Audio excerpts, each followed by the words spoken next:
رحمت سے خالی نہیں. میں کسی جمعے میں ما ارسلناک الا رحمت للعالمین کے متعلق عرض کروں گا وہ کیا رحمتیں ہیں جو حضور صلی اللہ علیہ وسلم اللہ سے لے کر آئے. آپ کو اندازہ ہوگا ایک ایک فرد پر، انسانوں پر کیا رحمتیں، جنات کے لیے کیا رحمتیں، فرشتوں کے لیے کیا رحمتیں، اس کائنات کے لیے کیا رحمتیں. اللہ نے تو یوں ہی نہیں فرمایا وما ارسلناک الا رحمت للعالمین. واقعی آپ اس لائق تھے. انشاءاللہ کسی جمعے صرف اس آیت کے حوالے سے میں گفتگو عرض کروں گا. میرے محترم دوستو، اللہ رب العزت رب کل جہان ہے اور حضور صلی اللہ علیہ وسلم محبوب کل جہان ہے.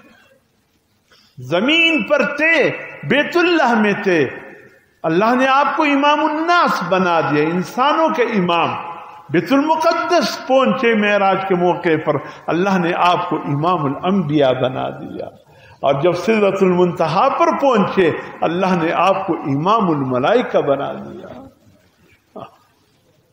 آپ انسانوں کی بھی محبوب، آپ انبیاء اور رسولوں کی بھی محبوب، آپ فرشتوں کی بھی محبوب، آپ ہر مخلوق کے محبوب. اللہ نے یہ مقام آپ کو. اگر ہمیں قرآن میں یہ نظارہ ملتا ہے کہ اللہ پاک نے حضرت آدم علیہ السلام سے کہا، فرشتوں سے کہا اللہ نے، اس جزول آدم حضرت آدم علیہ السلام کے سامنے جھکو، سجدہ کرو. میرے محترم دوستو، یہ سجدہ آدم کو نہیں تھا، یہ سجدہ اللہ کے حکم کو تھا. بات سمجھنے کی کوشش کیجئے.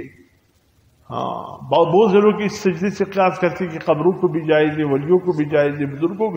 بھائی حکم کس نے دیا؟ کسی کا حکم ہے نہیں، بس یہ شیطان کی پٹی ہے. ہم نے اللہ کے حکم کو تلاش کرنے. اگر آدم کے سامنے فرشتے جھکے ہیں تو یہ حکم اللہ کا تھا. اس جذول آدم، اے فرشتوں جھکو آدم کے سامنے. آدم کی عزت اور تکریم کے لیے اللہ نے حضرت آدم کو مسجود بنا دیا، لیکن یہ حکم آدم کے سامنے جھکنے کا نہیں تھا، یہ حکم اللہ کے سامنے جھکنے کا تھا. جب عزازیل بدبخت شیطان نے کہا میں کیوں جھکوں، یہ تو مٹی سے بنا ہے اور میں آگ سے بنایا گیا ہوں. آگ اونچائی بلندی کی طرف جانا چاہتا ہے اور مٹی تو پاؤں کی نیچے پامال ہوتی ہے. پامال ہونے والی چیز اوپر جانے والی چیز کی طرف کیسے جھکے؟ اللہ کے سامنے مناظرہ کرنے لگا. اللہ کے سامنے مناظرہ کرنے لگا.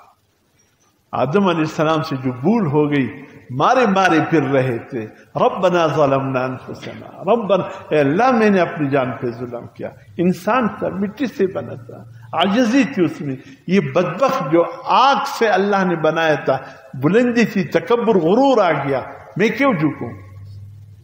اللہ کا حکم اس نے نظر انداز کیا. دیکھ لو کیا ہوا.